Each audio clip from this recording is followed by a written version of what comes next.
I've been authentic all my life, no ending white rice. My mental is in strife, eternally I'm trife. My melanin resists the propaganda of my plight. Wealth on paper, so much royal remembrance when I write. Translate, incredible hope smash when I spit. And ain't no little stopping me from grooving through my head. My sacrifice and sweat like a midsummer Eve. Your organs on the floor cause you keep raising up your needs. These youngins add a sir like I got shoes on my feet. Like ain't no chicks in my mail like I keep a sweet reach. Nights at the table, heads growing past me. My woman hold my vision. What was the Wi-Fi messed up when you was at? No, something with the format. I messed up the format on the drive. Well, the good thing, tell these niggas we on Spotify. What else? We on iTunes. iTunes. Nah, man, check us out. Check that shit out. But you didn't answer my question though. You got all the episodes on it? All 7? Yeah. All episodes is on Spotify, on iTunes. That's what's up. I mean, so one of the requirements is the artwork. Right. So tell your niece. I'm gonna tell her she's famous now. Big shout out. Yeah, I mean. She on Spotify and iTunes. What's the other one everyone uses? I know we was already on Anchor. What's the other one? No, we was on Buzzsprout. Yeah. Anchor is no. we're not on that. No. Okay, so fuck Anchor. But we could like the way it worked, you could apply to all kinds of things. So. I got you, but I saw that joint, it was love. But I saw you had to take out the niggas though. Yeah. So this hyphen AS or something like that. So this the thing.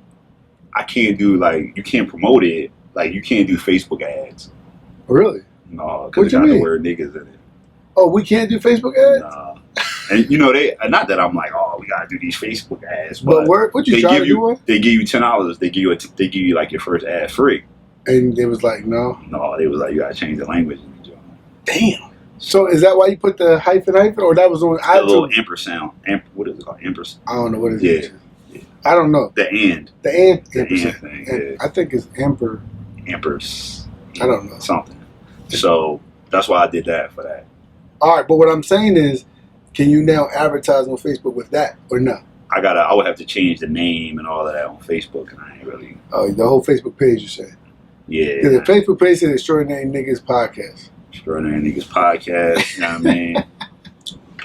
I'm liking it though, man. Season 1, we about to wrap up season 1. 8, 2 more. This is the 8th, so we got 9 and 10. Take a little break. It's needed though. Yeah. I might not even be here for the 10th, John. I gotta make sure I'm here. We might stop at 9. Listen. No, hey, listen. No, 10 is a good number, bro. I'm just saying, at 9. I might be back down in the A. Yeah, I mean, so what you? Well, we was talking like I don't even think nothing happened this week. It not really happened except the Meg Thee Stallion joint. Her getting shot in the foot. You don't know who Meg is? Don't act like that, man. Don't act like you don't got 4 kids, 5 kids, all of them of the age you know who Meg Thee Stallion is. Say what? You don't know I'm a Savage? No, she did. Oh yeah. You know I'm a Savage? You know why I know it? It took over TikTok. Because Beyonce remixed the joint. That's why I know it. She did it? Yeah. Did she? Yeah. I don't know the Beyonce remix. But yo, I don't know the song. I could not tell you anything about the song. But I know the hook. Because they did a TikTok to it. They did a TikTok during the dance, and everybody was doing that. All right. That was the thing for she got shot in the foot. Yeah, she got shot in the foot by her boyfriend or dude she's messed with, Tory Lanez. And then the not funny part, but the commentary about it is, so first she got shot in the foot. He was like feeling sorry. So like when the Harlem Nights joint, like, oh, you gonna shoot me in the pinky toe like that joint? Pretty much. So the commentary was, that's a funny movie. The girl Dre, you know who Dre is, right? Drea. No.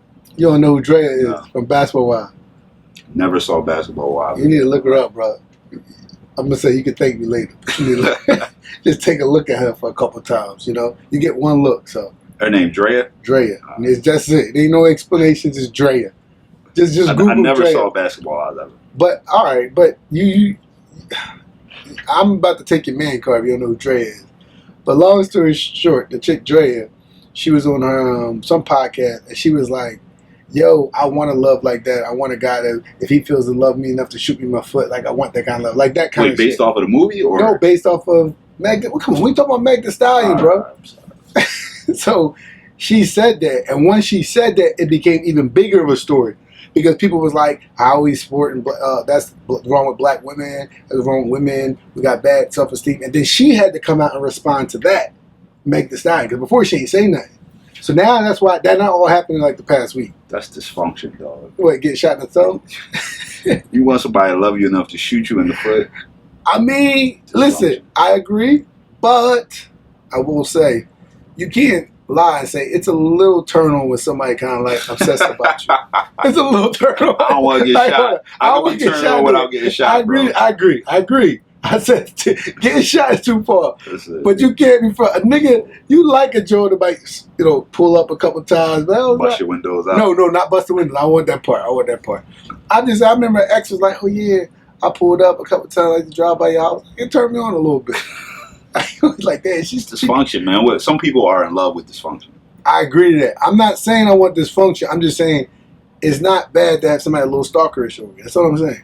Like a borderline. Not like they gonna do nothing violent, but just like that they just can't get over you. Those kind of people, they probably don't have no. It's probably all or nothing. They either go and shoot you in your pinky toe or they don't care nothing. Nah, that could be true. But I think like the problem, even with that ex I was talking about, it's like sometimes they don't know how to express it. So when they do finally express it, they go over the board. You know what I'm saying? They go over the top.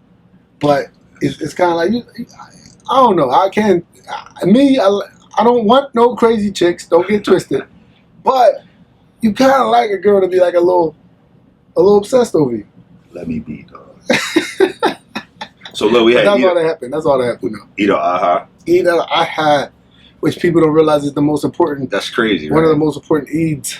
The most important Eid. That's crazy. You want to give it that little? Go give it that little brother. Kurt. Is that Kurt right? Which way will we shake?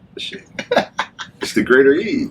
But you don't want to talk about what it is for the people who don't know what is the Eid. Everybody's like, what's the Eid? It's the celebration. It's the festival.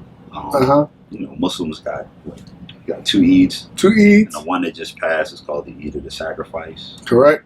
And it's the greater of the 2 Eids. Greater. And for those who don't know, basically it culminates around the Hajj, which is the 5th pillar of Islam. And it basically just premises around sacrifices and things that Abraham did. Islam refers to the Arabic word Ibrahim. But it focuses around what he did in regards to the Hajj. So the sacrifice and then the Hajj. So it's on the 10th day of the month of Dhul Hijjah, which is the Hajj month. So to those of the Muslims who are in Hajj, which is very little because they just basically only locals, I think, they don't do the Eid, but we do the Eid. So alhamdulillah, it was good. You had a good Eid? Yeah, it was pretty cool. I was down in Atlanta. Yeah? It was a different, I know, right? It was Corona Central, apparently. I'm supposed to be technically quarantined, so I don't know. This dude trying to infect me, dog. Nah, it was about 6 feet. But nah, it was good, man. I liked it because it's a nice little community down there. The only thing that's like weird is like they got a lot of Muslims, but it's always interesting, like the unity of the Muslims in the community. Like even in Philly, like I always feel like there's so many Muslims, like 100,000, 200,000, who knows how many now. But it's just like there's no like one voice, kind of like here's what we're doing, guys.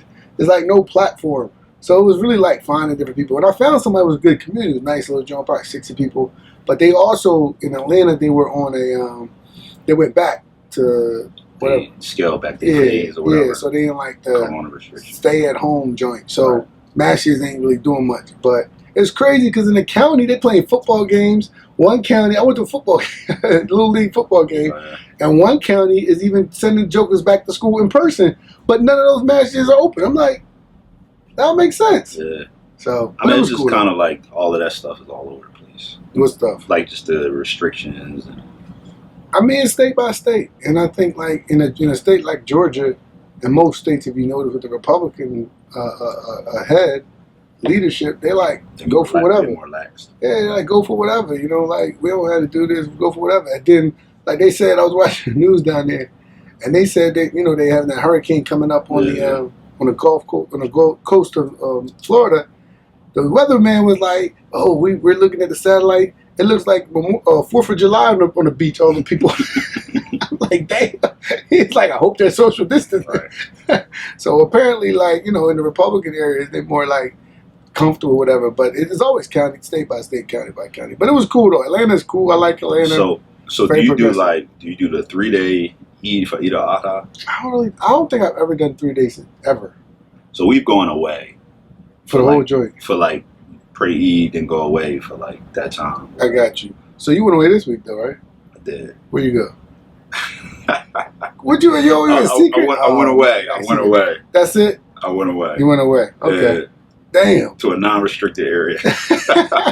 Yo, how you make me spill on my family tapes and you talk about? I was solo. That's with my son, but damn, that was the other weird part though. It was the first time traveling with my young boy, and he's 7. So my oldest son, he's 7 years old, and in the family he's just a knucklehead because he's like the 3rd kid. So he like, but here he was like almost like a man, just walking with him, chilling with him. He was like, oh, okay. Vibing, man. Yeah, I look over and drive like, yo, I like you, little nigga. Yeah. I'm like, you all right. But how was your going away, though, man? You don't want to talk about my shit. No, it was good, man. It was good. It was a break. So that's the other thing. I'm like, man, let me go somewhere before they shut everything down. You think they go shut everything down? I think so. I don't think so. So we out there clear. You know, it was good. Like, you know, wasn't. You just realize how fortunate you are in Philly with the amount of Muslims and the access to like just masjids, Muslim products, you know, visually seeing Muslims in all different aspects of community and job, like, you know, Muslim postal workers and bus drivers. No doubt. You know, and you go to these other places and you be the only one. You be like, I'm the only one to care about Allah out this job. Nah, I feel you. I think it's funny though. Like Pop used to say, once you get off the airplane, you know you're in Philly. Right. Like once you get off the airplane, you walk to the airport, you're like, oh, it's Philly. So look, this is the thing, right? So we go to this restaurant, right? This is a nice restaurant. We got we got everybody, and they like, oh, we famous for our fried chicken, right? I'm like, all right, you know. So I only eat halal meat. So I was like, yeah, I'm listening though. She like, yeah. She was like, you got any dietary restrictions? I'm like, well, you know, I don't eat pork. She's like, oh. I'm like, what? We fry our chicken in lard. Damn. And she told you? She was like, we fry it in lard. I was like, I'm good. Damn. She told you though. Like, a lot of places don't tell you down south. You fry your chicken in lard though? Listen, you know Jim's Steak? You ever been to Jim's Steak on South Street? Yeah, I bet. You know that joint, they spray the joint, that's lard. On the cheesesteak, when they spray, they got a little container. I never had a cheesesteak from there. Just to be clear. I had many years ago, probably once or twice. I've never been a fan, but I found that out probably like 6-7 years ago. I haven't had one in years, probably like a high school, maybe like college, maybe on South Street. You know, back when it was popping, might have stood in line and got cheesesteak. But that's large. So my point is like, a lot of people do it. So let me ask you this, right? When it comes to like, now obviously it's a little bit different this year. Right. With Corona, but when it comes to like the Eid and stuff, like you feel like we hit the mark where we supposed to hit it? As individuals, as a community, it's different. As a community, I think it's tough, man. Back in the day, I'm gonna speak on coming up. I don't know if you might not be as familiar, but no, back in the day you had about 3 communities, maybe 4, maybe 5 or 6 masjids. Now you got 60, 70 easy. So it's like, it's so many different masjids that, what is the community? Like we said last episode, you know what I'm saying? Everybody's transient. You go to the masjid to pray. You go to that masjid to pray Fajr. You might go to the masjid to pray Isha. What's your real allegiance? And there are no, even the masjids that have like strong base, there ain't no membership. There ain't no ties. So how can you really hold somebody to do anything? But you think people would go for that though? Like, so just say you go to X community, right? Yeah, they would. X community is like, look, if you like we have membership here. Yeah, they would. And if you gave them something, you got to give them something with it, like anybody else. I mean, you go to E9, they got this ministry, that ministry, this ministry, this program, that program. If you give them something, you would. And I say that because I've seen, unfortunately, like if you go out to like those counties, so like I was in Germantown, and it's a Germantown, Maryland, not up here in Philly, but Germantown, Maryland, and it's like the Islamic Society of Greater Maryland or Germantown, Maryland, whatever, and they pull in from like 6 or 7, maybe even 10 different towns around them. You know what I'm saying? So they pull in from all these towns, and they the only game in town, and they got a school, they got after-school programs, they got all these different programs that people are supporting because why? That's the only game in town. Nah. So I think when they offer those services, they support it.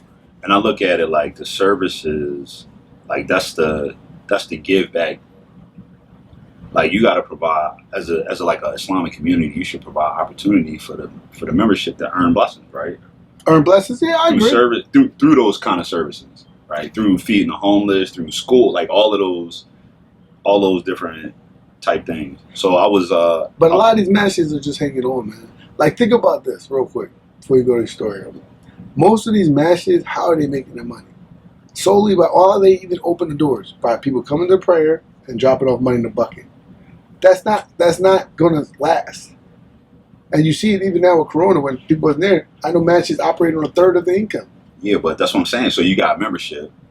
So in that membership, like you think matches could go as far as being like, I need to know how much you earn. You see what I'm saying? Like, can you like, you know, give this gift monthly? Can we set it up to come out of your account? Like they do that. Martial law is big on that. They get them old people on that joint easy. They one of the few matches I know, and I've been to a lot that do the that have a great community with the direct deposit, like direct debit. They got that joint faithful. Yeah, but keeping it real, like it's old people. That might be the reason why. No, I mean that might be what you might need to cater to. But I'm just saying, like, so for people like, I'm just saying, but that might be what they need to cater to. Is what I'm saying. You saying that's old people, but I'm saying to you that they one of the few people I know. And I know at least 20 minutes I can talk to people. Now, not saying people don't give monthly. I'm talking about they get a direct. They can look at a monthly and expect each month how much going to come in, just simply off people direct deposit. I'm not withdrawal. I'm not knocking it. ACH because they old. I'm just saying those people come from the nation. They come from a nation or a church, yeah, or a church who has like that's part of the makeup of those places, right? Yeah, that's true. With churches, like, 10% coming off the top. Right. In the nation, they already had a financial mechanism. You had to buy the pies or the paper. You know what I mean? Like fish. Fish. Right. So, but that's what I'm saying. Like, how we missing the mark though. So why? Like, it's people like you and me, right? Mm-hmm. Like, but I don't see those mechanisms to like really appeal and pull in. You know, middle class. Well, I think let's and we had a conversation before about, you know, what our target is or what our perspective is, and I would think it's middle class. I think African American Muslim. I don't think it's just, or Black Muslim, whatever you want to call it. I don't think he's just Muslim. You gotta watch that Black Muslim. Black Muslim. You gotta watch that. Muslim who's black. How about that? My only point is, if you look at that demographic, right? I think the problem is that most of the masjids that we came from were masajid, plural. I hate when people pluralize the English by putting the S in the mouth. All the time. You do it all the time. Ox. Masjids. Ikhwan. You want to say Ikhwan? Masajid. What's up, Ox? It's Ikhwan. But anyway, most of the masajid that we came from are in areas we wouldn't live in anymore. Think about it. So if they in areas that we wouldn't live in anymore, I live in the hood, bro. You don't live in the hood, bro. You live in a nice little block. Anyway, I've been to your block. It probably got the cobblestones on it and everything. But my point is, if you don't live in those areas, if you ascended and moved out of those areas, I think the downside is that the masjids in your areas are usually mostly foreign and they're not as comfortable with you being involved and stuff like that. It's not that relation. I don't know, man. I think a lot of Philly boys, I think about like the squad of dudes that about our age that we do stuff with. They all live like nobody, like you live in the suburbs, but nobody else really. Everybody else live in the city. I know quite a few Muslims around my platform that live in the suburbs. A couple of my homies. And what I'm saying to you is that they may go to a masjid, but they're not going to take the. That's me. Oh man, that's probably my son. My son, 2-year-old, been calling me like he nonstop calls me. He just keeps calling. But anyway, what I was saying was, I think, and this is my perspective. I used to be on the board of a masjid, right, one of the largest in the area, in the major area of the Philadelphia. And at the end of the day, I was on it for like 10, 12 years, maybe 15 years actually, something like that, a long time. And I had realized where I'm traveling is no longer my community. So I can help, and I used to, and the way I benefit, or at least I think I help them, was providing legal perspective and doing things on the legal side, and I also help run the madrasa. But my son went madrasa, and my wife did as well. But at a certain point, I realized this is no longer my community. So why? So how can I keep driving 35, 40 minutes all the way down here when I don't go here for salah? I'm not going to be in the masjid, and you're not, because I don't live in that community. But I would drive by 20 masjid, at least 10 to 15 minutes before I get there. Well, what I'm saying, even for the people that do live down here, Mm-hmm. I just feel like for one, I think you gotta do the membership thing. But when I'm asking you this, and I'm being honest with you, how many people? And I'm telling you, it's being on the board. 'Cause I ain't gonna not knock you, but I don't think you've been on the board to understand what I'm saying. I wasn't on that board. No, but on the masjid board, because what I'm about to ask you is how many masjid people who attend there actually live in the neighborhood. Like I think The it's masjid not, and most masjids, and even the city. So I'm gonna talk about the masjid that I primarily attend. The majority of people live in that neighborhood. And it's a big masjid. I mean, relatively. I mean, It's not as big as. is it one of those that the majority of the people who founded the masjid are still running it? Yeah. That's something different. That's like the small mom. I'm talking about like the Sixer, like, give me another example, Sister Claire Muhammad. How many people, they want to rebuild it and fix it back up, and I've talked to like, as a lawyer, I've talked to several, but I'm just saying, how many people really live in that community I understand what you're that can saying. say, if you told them membership, my point is, how many people would say, yes, I want to buy into it if they don't live in there? Yeah, but because of just the locations of like masjids, they have a bigger catchment area. What do you mean? Because it's not as many. It's 4 masjids in the catchment of Sister Claire Muhammad. It's probably 4. It's no masjid I can think of in Philadelphia that don't have another masjid within 5-10 minutes from it. It's not one in the city of Philadelphia. Yeah, but that's still like I don't think. See, I posted this a while ago. I don't think it's a lot of masjid choice, honestly. Why not? I just don't. But you ain't traveling around. Yeah. Where in the city of Philadelphia but we do you think talking there's not a about travel. masjid? So where in the city of Philadelphia do you think there's not a viable masjid? It's probably viable is relative though. Viable means you can pray the 5 salawat. See, I said salawat, not salats. Where you can play the 5 salawat, where you can go over there for Juma and get a relatively decent khutbah. It ain't got to be a great, a decent one, not nothing crazy. And if possible, you can, I think that's what you want a masjid to do, right? I mean, I just think. What do you mean by viable then? I think it's more like if you align with that masjid is outside of making salat and having Juma, it's other things that you have to align with, right? Because it's certain masjids. Yeah, I feel like it. Why? To pray? No, I'm not talking about the prayer. I'm talking about the support and to be a part of the efforts that they have. I'm confused. Here's what I'm saying. You say membership, right? I'm asking you, what will make somebody be a member? So what will make me be a member is that personally, I have to know about the leadership. I have to know the vision of leadership. I want to have to know what kind of services the particular masjid offer, and No, I'm saying, but what type of services would make you say, I want to be into this masjid? I understand it has to align to your values. I got that. Right. That's common sense for everyone. But I'm saying, what type of services do you think a masjid, like if I put together a brochure, like what services should be on there that you say, I will pay membership for that? So maybe I'm putting the cart before the horse. I need to see structure. I need to see a way to have accountability. I need to see a lot now, man. I mean, personally, I need to see some transparency, and I need to see structure. Right, a whole lot. Just to be a member? To be a member. For me to be giving my money.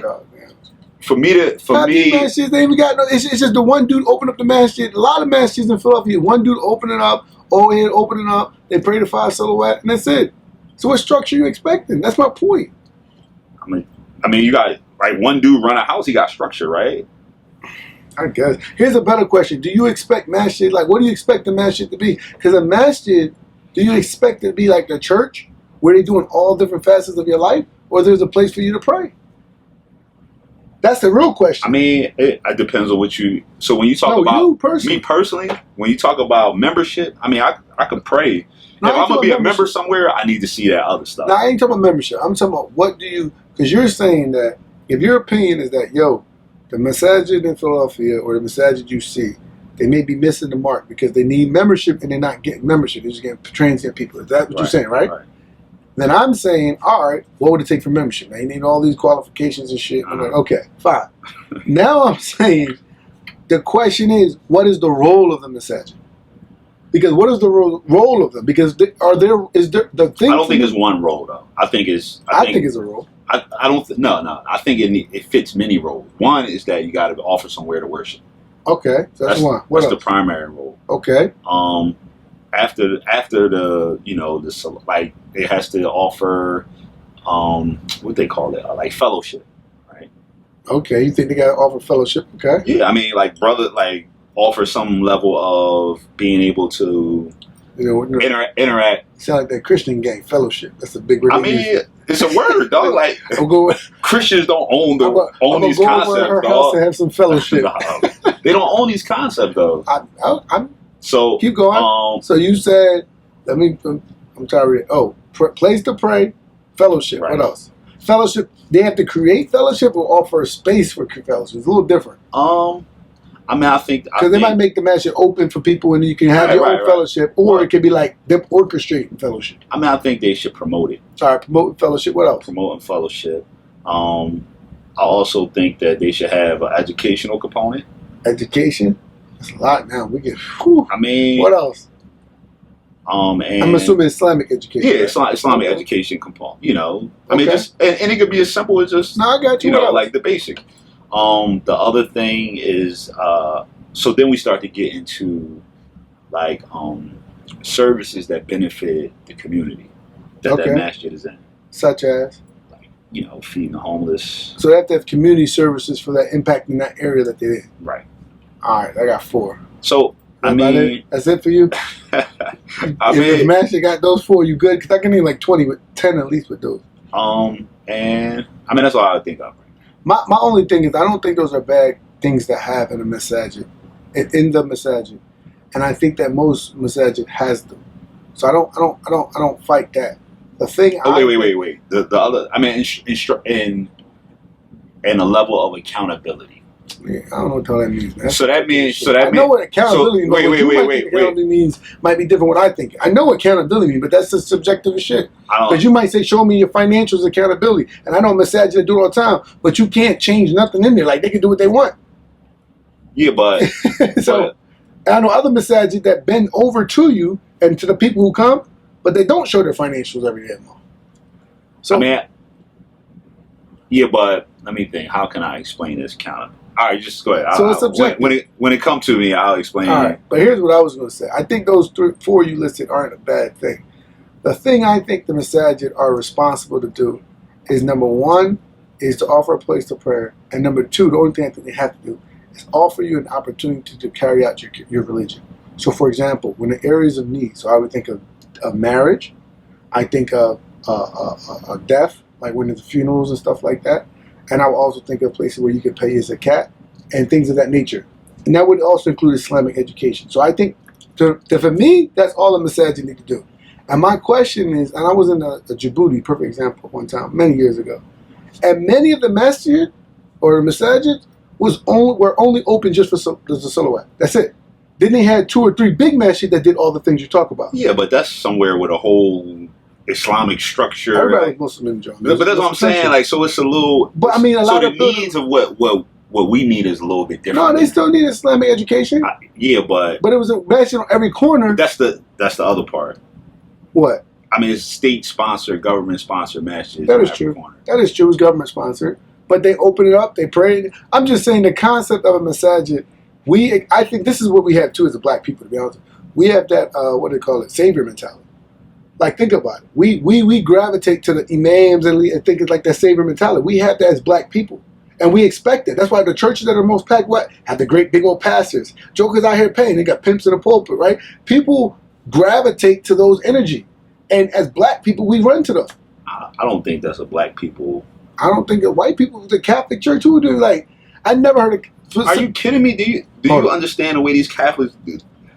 No, I said a preacher. These Catholic churches and how they look at the priest and with the priest, they confess to a priest. If that ain't the savior mentality, then that's not my point. I'm talking about. That's what you're saying. I'm talking about the gravitation towards said Catholic Church. They usually, you see families. That's one of the reasons why they're losing actually a lot of the rules too. But you see the Catholic Church is losing so many people. They go into the other ones who have more of the preachers who are gearing towards the younger people. It's not a black people problem, though. I think that's a people problem. You think people are, as a general human beings, have a savior mentality? Always looking for a savior? Yes. I don't know. I definitely think black people have. Look at the black community in general. Like every community in general. Every community. They always look. Everybody's looking for a leader, dog. It ain't just black people. Nah, I don't think so. Why is it then that every whether it's Steve Jobs or the rich dad poor dad, like these people? Are you kidding me? Who is Steve Jobs? What's the dude? The Kyle, rich dad, poor dad. Like I've been to Benny Hinn. Like all these people. I've never heard these people's names. I've never heard, for example, you know, let's be real. You've been on a site and people or on job site. I'm talking about, or in work and you're around white folks or whatever. And you gotta answer for black people. Like it's always a spokesperson for black people. And they say, well, this guy says this or that. There is never that for the white people. Because they're the majority. That's why. But that's fine. In the minority that's probably why they're not looking for a savior. Yeah, but they are though. But that's might be. I see these bulls follow behind Johnny Doc. They worship that bull, man. They don't worship people, but they don't worship people in general. Like this is one of my things, man. People act like black people are so special. We people just like everybody else, bro. And I think that part of what you just said earlier, being in the minority, I think being disenfranchised, we have this, and I even think to me personally, because even look at church and Christianity. This is my personal opinion. Black people got it the worst as far as the what do you call it? Now I want to say what's the word called? When they not brainwashed, but we got beat over the head with Christianity more than I think a lot of Christians, like a lot of white Christians, because it was used to instill us to not uprise. So it passed down in black communities that savior mentality, I think, more so than the white community. But in my opinion, the obedience that was put into that. I mean, I think anybody in our position would be doing the same thing. Which mean what? I mean, just like I don't think black people. I think people in general are just looking for that. They looking for that person.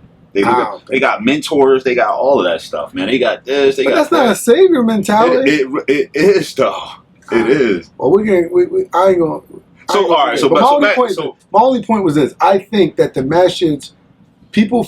I said masjids. I think people gravitate to masajid that the imam they can vibe with.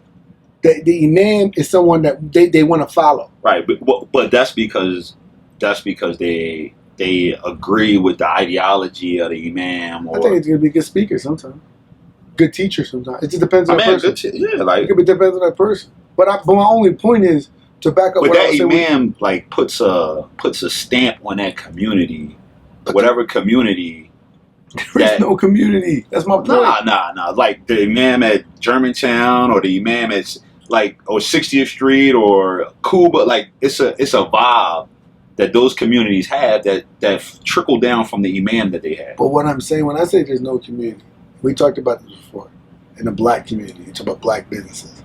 If all of those Muslims, or majority of those Muslims, do not live in that area, then my question to you is that a community? Or is that people who come into the masjid, pray, they may even help out and support the area. I'm not saying they don't do support the area, but if they don't live in the area and they exiting, are they really one community? I think so. I don't think so. I think so. I just think it's unique because that's how the city has developed with the Muslim community in the city.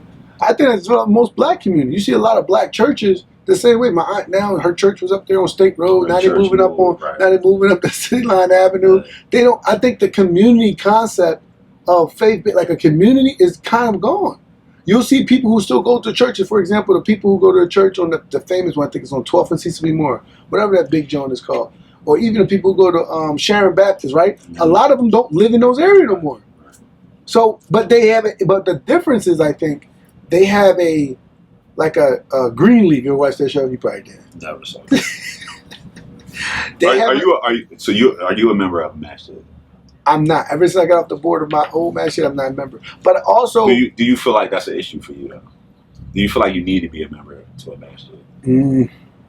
I don't. I'm a little. I think yes. Let me phrase it. Yes, I think I need to be a member of the masjid, and I think my problem is, well, number one, I left. Let's be clear. I'm a little different. Because when I left the board, it was in February, and COVID happened in March. So the masjid I was expecting to gravitate towards hasn't really been open since March. So COVID has kind of screwed everything up. But there is a masjid in my community I was going to gravitate towards. And they haven't really been open, so I haven't done anything with them. But I do feel as though I want to be a part of a masjid. But to me, it has to make sense for me geographically, and it has to make sense for me they're what they own.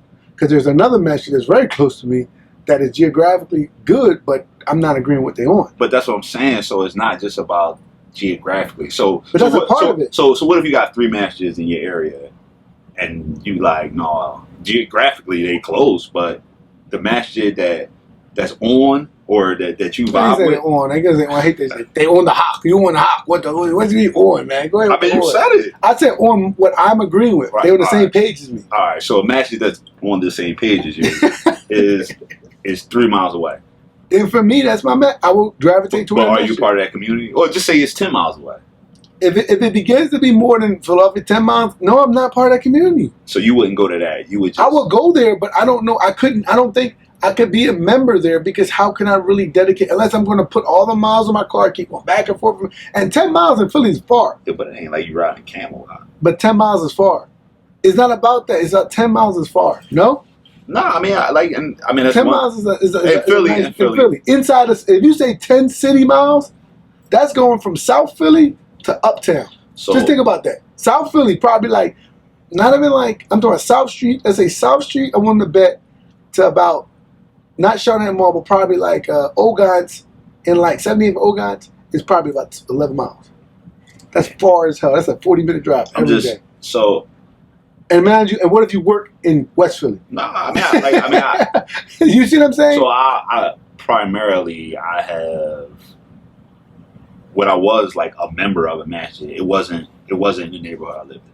But did you feel like you were part of that community? I 100% felt like I was a part of that community. And that community was that geographic community, or community that was inside the bubble in the masjid? So both. Okay. I was out the streets of the actual community and inside the masjid. And did you go to that masjid on a regular basis? On a regular basis, yes. You don't want to tell what masjid was? Okay, you know. No. I mean, I used to go to everybody. Like I used to go to 60th Street all the time. And why'd you stop? Or you still do? All right. What I'm saying is, I'm not gonna get into that particular masjid in general. But my point I was gonna ask is, and you coming from Germantown, so that's about 10 miles, easy. And before, when I really was, I used to live in Northeast too, so I was always traveling to that masjid, always into that community. Spent tons of time in that neighborhood. And you don't feel like it was taken away from your own family? No. No? No, I mean, I'll take my family with me. My son would be with me. You know what I mean? My wife was part of the community. I feel like one of the things, like I said, when I was a board member, about 12 years or so, I really felt like, now at one point my office was down there until 2017. So that means Monday through Friday I was in the community. I could pray Dhuhr, I could be around it. But when I moved my office from there 3 years ago, I found myself not going down that area anymore. So it became to be like, how can I keep being on this community, having a say so in the community when I don't even know who's in the masjid? So I was talking to, it's actually yesterday I was talking to this brother, and he was like, in the masjids now, it's either little kids or old people. I think that's all. I think there's a lot of churches, all religious organizations I found. Like trying to get to that middle group is hard because a lot of us, because here's the problem. I don't know, man, because like I know a lot of people that like are like members of places like E9, but Christian Stronghold. I know some are members, but like, I know a lot of people don't go regularly. I know people who they sell you the membership. They send their money. They send their little money. They watch the online joints. They kids is in the. Nah, I don't know a lot of people my age where the kids is heavy in the church. Kids. So this kind of. So real quick, this is where the conversation went to. So we start talking about like the whole kids aspect and stuff like that. Uh-huh. And so I was like, so I'm gonna tell this real story, right? So I was, in a youth group within the masjid, right? All right. Heavy. And we started seeing like when kids was getting like a certain age, they was just out. Right. And I'm like, all right, look, what are these kids doing? So we looked, we saw, so we found out a lot of kids was like on basketball teams, on football teams, like, you know, just doing stuff like that. Sports, right? Sports is, you know, sports is a big part of a lot of kids' youth. Right. I'm like, look, let's go into the sports thing. Our old dude would be like, it was crazy. It was crazy. It was like, no, that's not what we do. We're not doing that. So what happened? So I'm up the street. You know, I'm like, man, I'm at Christian Stronghold. I'm at Sharon Baptist. They got football teams. Enoch got football teams. Muhammad on that team. Little Aisha is on the soccer team for that church joint. So I just think like just certain stuff like we missed the mark on, because if I got a 11-year-old kid and they started just, you know, they just into like athletic sports or something like that, and I want him to be in my program, but my program don't offer that. You see what I'm saying? Like how many kids we missing out on because I think a lot. Because of just like that lack of vision with stuff like that. But I think it's also lack of resources. But the biggest thing in my opinion with the Philadelphia Muslim community is the old heads. A lot of old heads ain't ready to let go. I'm be honest with you. So this is what I do. That's the beef. So one of the things I do on the side is like I run youth programming. Mm-hmm. It's not resources. The resources is there. We could get resources. We could get all of that. And I'm saying from scratch, you could get if you provide that kind of platform, things for kids to do. It's not resources. But I think it can still be done, man. I think I can't even remember UMM. It stopped probably like 3 to 4 years ago, but maybe 5 years, or 4 or 5 years ago. But they had at one time a traveling basketball team. Nice. UMM Thunder. It was rolling. But that was a small pocket. But I mean, it's nothing to. It wasn't something that's sustainable. No, I don't know. All I'm saying is, a lot of times I was coaching. I was coaching with the Young Bulls flag football for 3 to 4 years. It was nice out there. We had like 50 kids faithfully. I was driving up to West Philly, far as hell, but we was doing it. So I think it's there. The problem is, in my opinion, is a lot of times the old heads, they bump heads with the Bulls up and coming. And I think but I think, to be honest, that's a Philadelphia problem, not just Muslim. That's the city of Philadelphia in general. If you look at it, like the old heads, politically, look at it. Look at the black community in general. I think that there's a strong thing of like, oh no, we holding on to this shit. We're gonna hold on to it. But then they get mad when they ain't nothing. They can't really do nothing. So you coach, right? Yeah. But just think about like what that does for the community that you impact, right? Think about the boys that you coach football. Think about like how like. I love that shit. Think about all of that, right? Mm-hmm. Why the Muslims can't like? You see what I'm saying? Like they have. I just said they have. But it's a problem. A perfect example, the one I was a part of, 3 or 4 years, after a while, the heads of it, they bump heads, and I don't have no time to put that together. So I was a coach. I was there every week. But after the bump heads of the old heads and different things, it fell apart. Look at the other one, the flag football that was started, whatever it was called. What's it called again? Muta King. Muta King. I mean, now it's running, but it's not on that same time. It's not what it was. It's not the Muslim. Not when we had it. Agreed, but it was a leadership issue. Whatever happened, leadership, and then it just changed leadership. It changed leadership. Yeah. So my point is that it's always, you can't say these things don't exist. They all existed. I think they all have existed. I can remember as a kid, I played in R.W. Brown with the Muslims. Anybody watch this show know about that back in the day? Half the people I know in the city of Philadelphia was because through the sports programs. So R.W. Brown, then we played at the POW on Germantown Avenue. Brother Muhammad Abdul-Warf was heavy in that. Brother James Bilal. There's so many people I know in the community. I met people solely because of sport. I met the whole 60th Street crew, and I met them jokers because I met them Hussein, all them bulls. I met them, playing up the Cobbs Creek in leagues and tournaments. And them bulls all that coming up like a gang. So where is that now, though? It takes who's going to start it. So you just said you were on youth program, set it up. Man, listen, I got pushed out. I was at Heretic. I got pushed out, dog. I was at Heretic. I'm telling you. Set it up. Set it up. I mean, that's what I do. No, but do it now. I think the difference now is this. Back in the day when I was doing all that stuff, it was masjid based. Right. Now I think you can just do it. No, you don't have to be masjid based. Right, but I don't. I don't think that's something that I think the masjid should have those relationships with those. They will. You see what I'm saying? Like community-based organizations. But and stuff like my that. theory to you is that in all of this stuff, I can name like 4 or 5 programs that are like at least 3 or 4 programs that I know off the top of my head, which they don't have a masjid location, but masjid support them. For example, perfect one is Jawala Scouts, right? Jawala Scouts. Yeah, but that is a masjid organization. No, what I'm saying to you is not a masjid organization. Certain masjids have adopted it, some have not. But what I'm saying to you, if you had enough people and say, "Yo, we want to put some Jawala Scouts up here," you can tie into the group, the bigger group, and create it and do it at whatever masjid you want. You can do that. But what I'm saying to you is, you can. I've seen it done. I've seen how you and Mem started They it. say Allah knows best. Allah knows best. Allahu A'lam. All I'm saying is if there's programs, I'm not knocking those youth programs. I do think they're great. I think they're definitely needed. I know for a fact. It was funny because I saw, a matter of fact, about a week ago, maybe 2 weeks ago, I saw one of the young boys. He out there playing football now in North Jersey, killing it. Nice. He like ranked in the country and whatnot. And he's one of the boys I coach. Yeah. Now, I only had him for a season, but I'm gonna tell everybody, if you make it to the league, I coach you.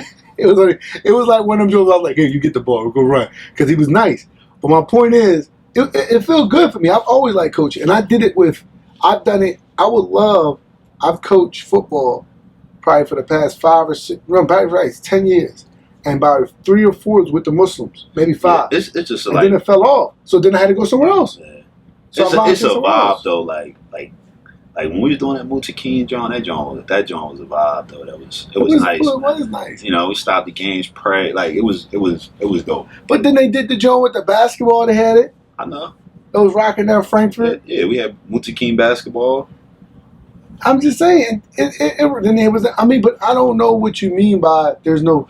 I think in the Muslim community, you're always gonna have ebbs and flows, and everything ebbs and flows. So I think you're gonna get a wave of some stuff, and then it's gonna die down for whatever reason because nobody can carry that, or nobody wants to give it off to somebody to carry. In my opinion, I mean, that's how I see it. And you know, outside, I just feel like outside is really not outside of Jawala Scouts and Lima Scouts, which are 2 great programs. I just feel like that, like those things have been consistent. I think Brother run Muslim Youth Association. Yeah. I mean, I think those things have been consistent, but outside of that, I'm just looking for the consistency. But my thing to you is this though, even with those programs, one, all of them are ran by dudes who, man, the wrong day they might wake up. What you say before they take it? What you say? You practice it. You said Practice it for the long run. You practice it for the long run. The most, I love them old heads, but they all the right wind, the right weather. Their knee might not feel right. But so my point is, they don't have that much of the next leadership anyway because people have involved them. And the problem is the reason why because they mashed it based. Because when the joint wasn't mashed it based, the football, the young bull football, it was like a bunch of people brought in. Because what I would do is you would recruit the homies call them up, yo, we playing at this field, and that's when you did it. So all I'm saying is I think, I'm not knocking things that are masjid based. I am simply saying that I don't think the masjid can be the catalyst for those programs because what you're going to have is if someone doesn't go to that masjid, they're not going to be a part of it. And that's the problem. I mean, I don't know. So that's probably why I don't go to because like I'm like probably high maintenance. Like I want a robust. I want something robust from my masjid. I want something robust. But why don't you create this robust shit you talking about? Man, you tell me what the speedball out of it. Listen, bro, you tell me what sport. Other than soccer, I can coach it all. I coach basketball, I coach football, I coach baseball.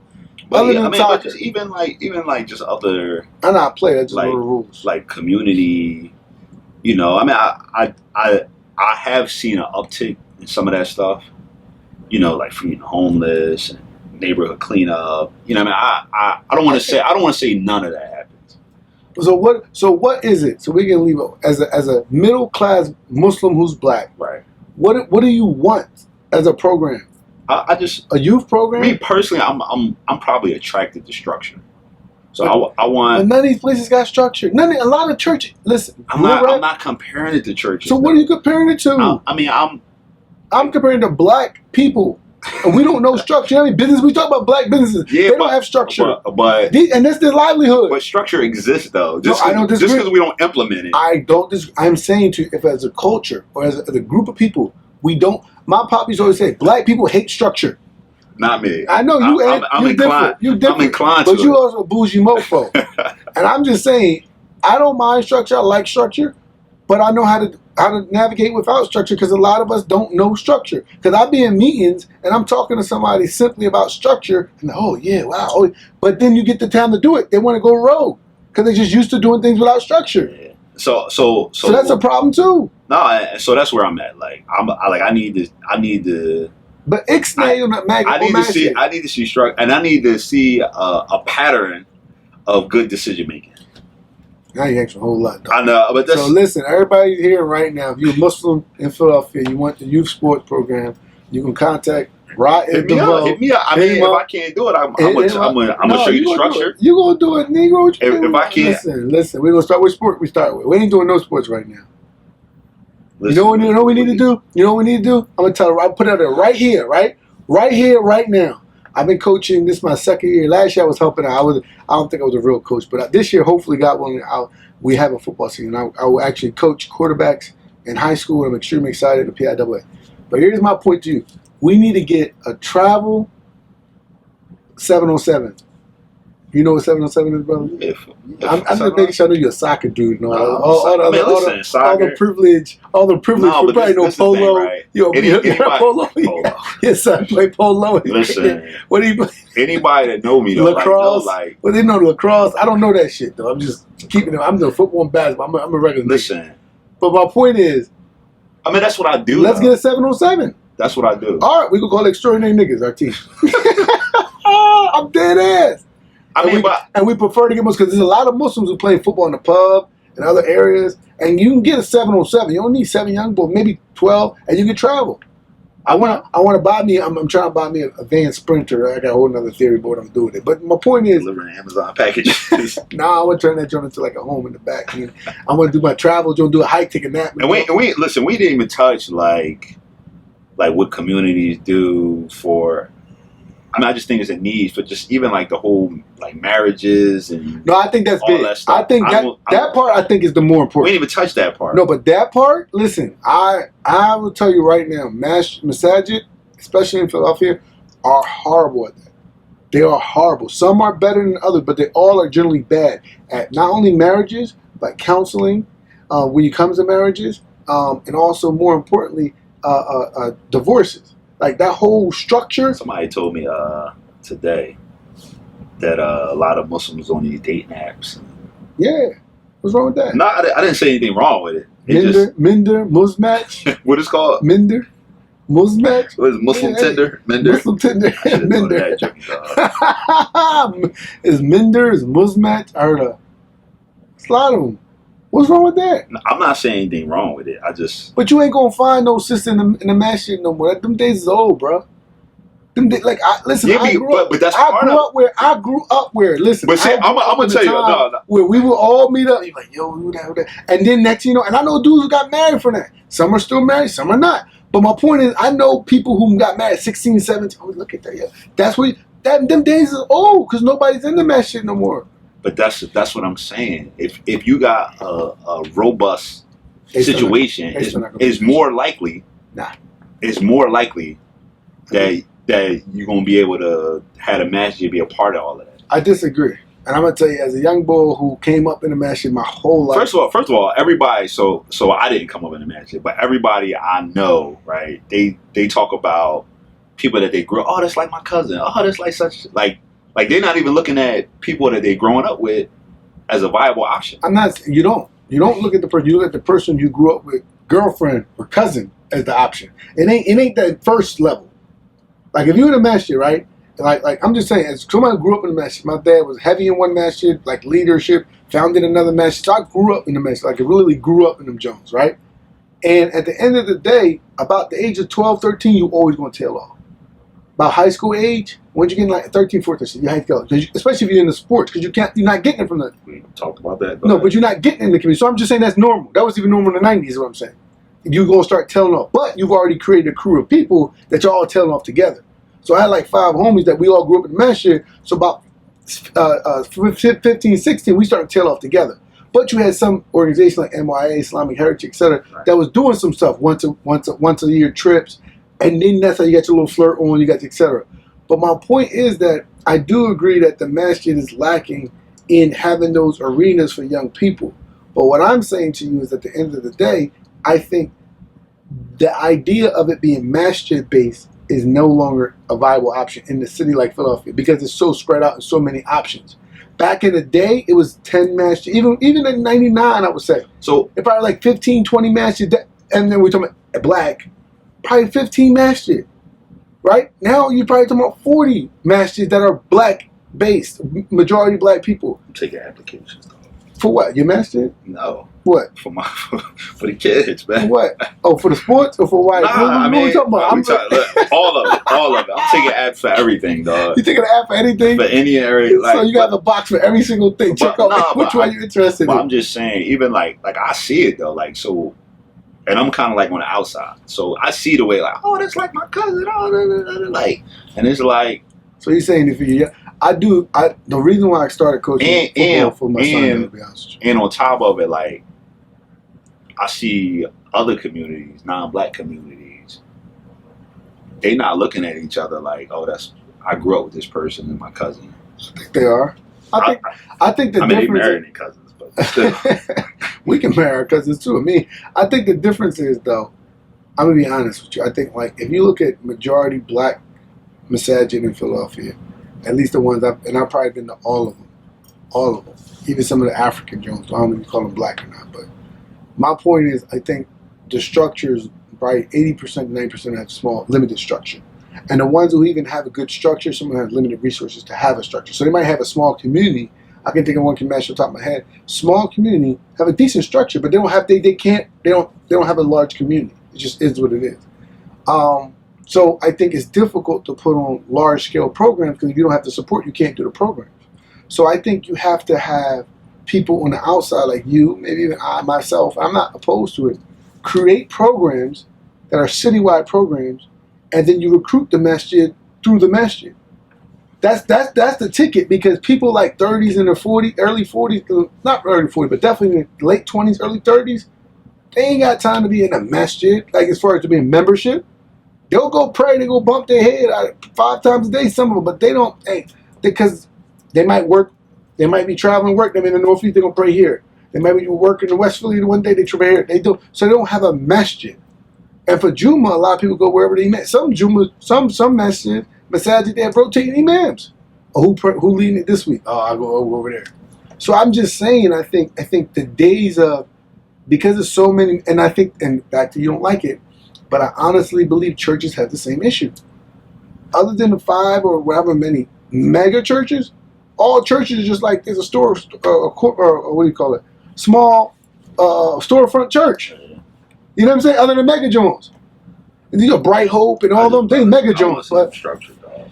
But you gotta have what I'm still saying is, you got like, I want to see a plan or a vision for sustainability. Like, how you gonna pay your bills? How you going? But you keep talking about the masjid. That's why I said from the beginning. Yeah, but I said you got to get out the idea that will be the masjid. That's all I'm saying. But that is you a plan for sustainability. How you gonna like that? That's. I think you got to get out the idea that's gonna. I think you have. Why wouldn't any organization or any group have a plan for sustainability? I don't think that's asking too much. It's not saying that they shouldn't have a plan. It's saying that the people who are running it, the majority of the time, are what? Islamic-minded people. People who know Islamic education, Islamic knowledge. They may not be the best business people. Yeah, but they may not go to lawyers to look at their stuff. You know how many times I've consulted with masjid? I've represented probably 5 or 10, 6, 7, probably 5 to 7 masjids in the city of Philadelphia, masajid in the city of Philadelphia, on different answers. And you know how many times they have no idea of the basics of things? But from even starting a nonprofit? Yeah, but then I just think you owe that to the people that you asking to be members. But what I'm saying, no, but they're not asking for membership because they don't even get that far.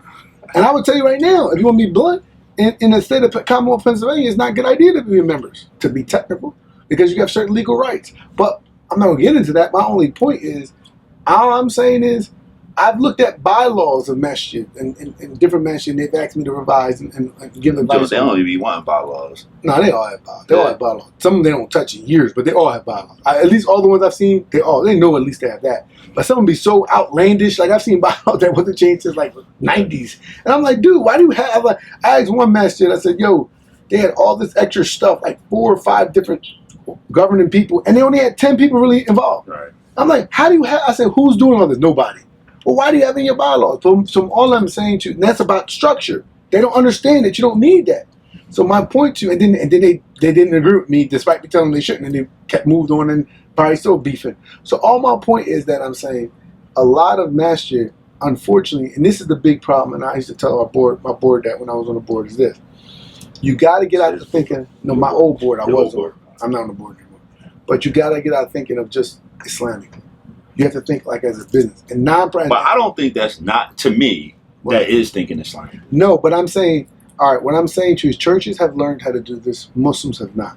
Is taking your non-profit masjid, and I know you got Islamic focus, but turning it, understanding it's a business. Right. Churches have realized I'm a business. I got to keep But open. I don't. Masjids haven't realized that. Yeah, but I think part of it is because they see it as 2 separate things. When to me, it's really not. That might be true. I think they see it as like this separate thing, and it's like, Yo, no. I know imams who would tell you, I don't know the plural for imams, so I said imams. But I think the imam, maybe. I could be wrong. But I know that there are imams who won't ask for money and don't want to. And I've been in meetings where they'll say, Allah will provide. Right. If it's meant to be, Allah will provide for us. And I'm like, Yeah. but meanwhile, we got 20 grand in the hole in this program, and we need to figure out.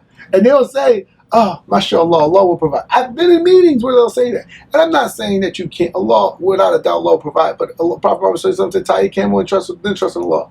So you got to trust in Allah. Trust in Allah and tie your camel. All I'm saying, this is what you wanted. So all I'm saying is, I think if you're expecting the masajid to be the basis as far as creating that structure, that's not going to happen. And I'm telling you that out of the 60, whatever how many masjids in Philly, masajid in Philly, I've represented or been a part of at least 5 to 6 or 7 of them.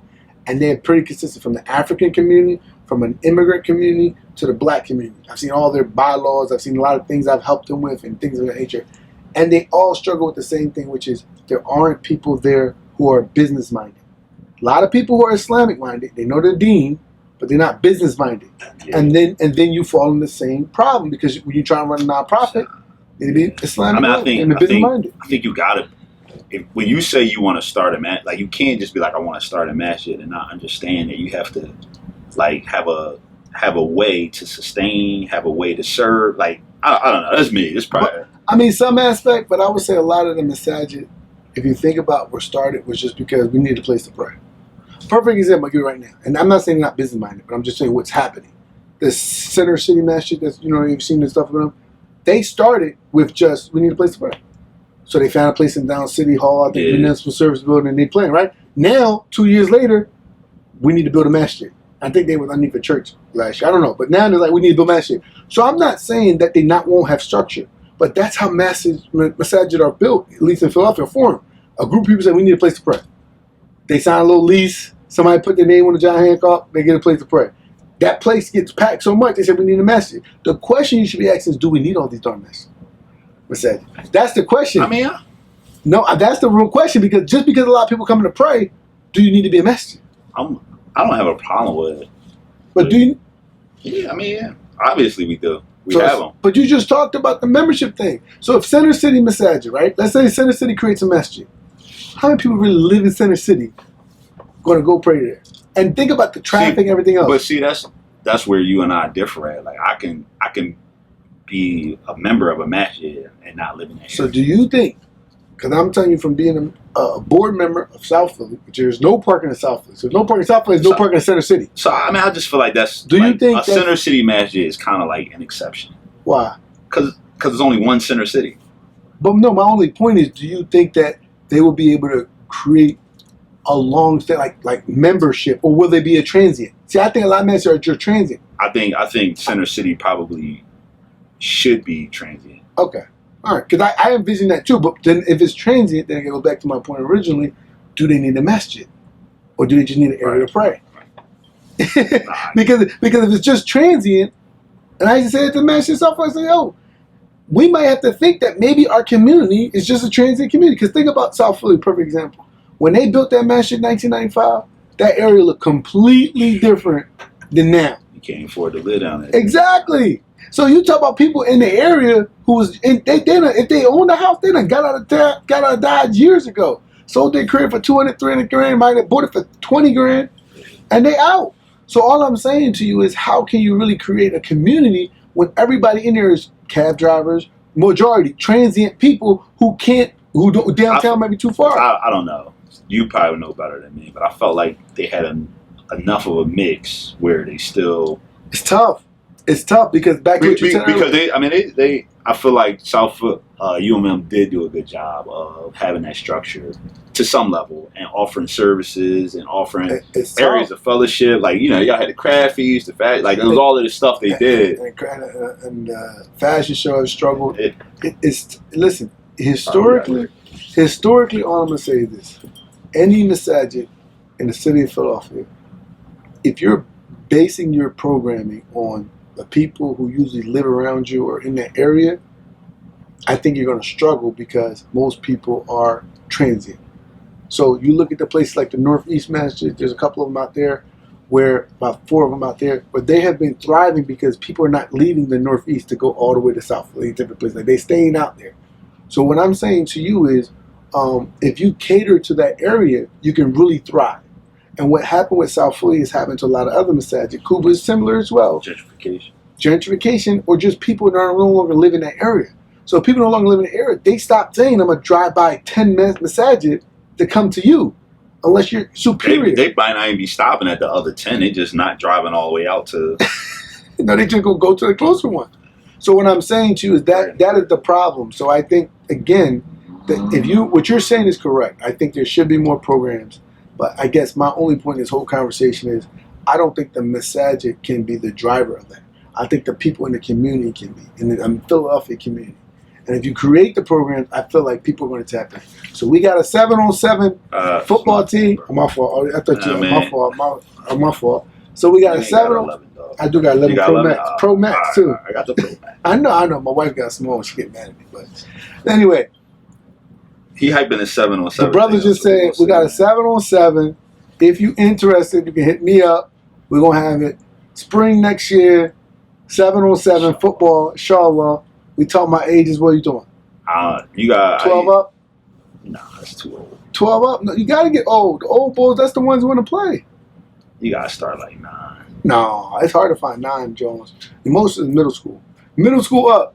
You'll see more details on Extraordinary Niggas season 2 when we try. Right. When we get the details come season 2. Because I know a bunch of balls in leagues. I mean, now since I've been in the football, little high school circuit, I see it. They be back. We're supposed to talk about arranged marriages, all that. Arranged marriages. We didn't get into it, man. All right, we out, man. We out. Extraordinary Niggas. Episode 8. Eid Mubarak.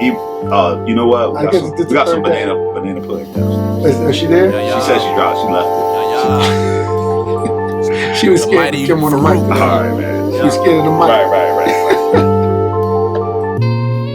I've been authentic all my life, no ending white rice. My mental is in strife, eternally I'm trife. My melanin resists the propaganda of my plight. Wealth on paper, so much royal remembrance when I write. Translate, incredible hope smash when I spit. And ain't no widow stopping me from grooming through my id. My sacrifice and sweat like a midsummer Eid. Your organs on the floor cause you keep raising up your deeds. These youngins add a sir like I got shoes on my feet. Like ain't no chicks in my mail, like I keep a sword in reach. Nights at the table here for green past the mead. My woman hold my vision, you're in trouble if we breed. It was Athens in my ashes, my actions resemble Greece. No Apollo, just Michael B, now I follow a different creed. My enzymes is energized through honey and black seed. My chakras getting charged by the chi that's in the breeze. Flyer than 100 wings, that's an angelic feat. Doors to different dimensions, keep feeling right on my keys. Open the fuck up. You a Boston, shut your grunts up.